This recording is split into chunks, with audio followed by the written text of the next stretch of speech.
अस्सलाम वालेकुम बच्चों। कल हमने पढ़ा था किताब कारवान उर्दू। उसमें जो मैंने काम दिया था नज़्म थी हमद, शुक्र तेरा खुदाया। मैंने आपको कहा था कि इस नज़्म की आपने पढ़ाई करनी है और मुश्किल अल्फाज की इमला भी आपने याद करनी और लिखनी है। उम्मीद है सब बच्चों ने नज़्म को अच्छी तरह से पढ़ा होगा और साथ दिया गया होमवर्क भी किया होगा।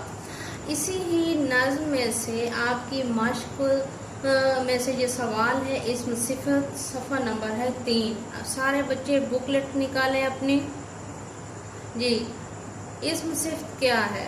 वो इस्म जो किसी शख्स, जगह या चीज़ की अच्छाई या बुराई ज़ाहिर करे, उसे क्या कहते हैं? इस्म सिफ्त कहते हैं। यानी कि जैसे शख्स की एग्जाम्पल यहाँ पे मिसाल हमें दी गई है, लंबा लड़का। अब लड़का जो है उसकी खूबी क्या है? वो लंबा है।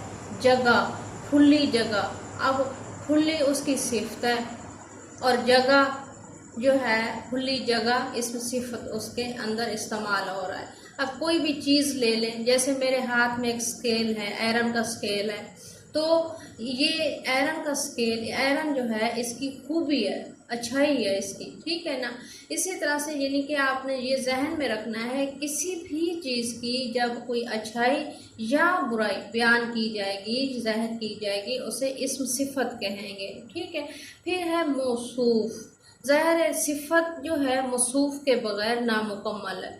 मौसूफ किसे कहते हैं? जिस की अच्छाई या बुराई बयान की जाती है उसे मौसूफ कहते हैं। कैसे? जैसे मैंने आपको मिसाल दी है आयरन का स्केल।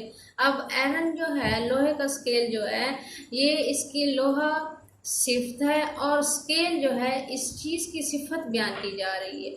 मसलन अब एक दूसरी मिसाल देखते हैं, ठंडा पानी। अब पानी जो है मौसूफ है, ठंडा इसकी सिफ्त है, ठीक है ना। इसी तरह से आपने अपनी बुक निकालनी है, बुकलेट निकालें सारे बच्चे, सफ़ा नंबर 3। उस पर बहुत से ऐसे अल्फाज दिए गए हैं जो कि आप लोगों की किताब के अंदर हैं। मसलन देखें सारे बच्चे, नंबर 1 पे है आसमान, किताब के ऊपर लिखा हुआ है। सारे बच्चे किताब खोलेंगे, उनको पता चलेगा कि आसमान। अब आसमान की क्या सिफ्त हो सकती है? क्योंकि या आप अपनी अपनी मर्जी से लिखना है, नीला आसमान। अब नीला या साफ आसमान, तो ये सारी इसकी खूबियां हैं, ठीक हो गया।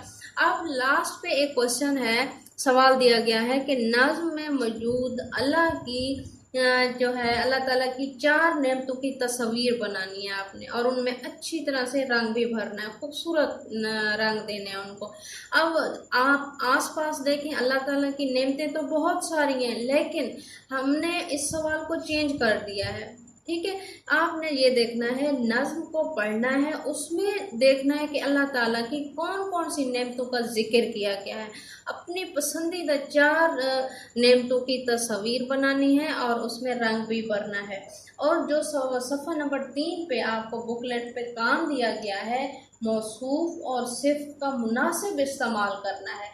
आपको जो अल्फाज दिए गए हैं, कहाँ पे उसकी सिफ्त बतानी है, कौन सी बतानी है, आपने सबसे पहले इसकी तारीफ को देखना है, उसके बाद सफ़ा नंबर 3 को हल करना है अपनी बुकलेट पर।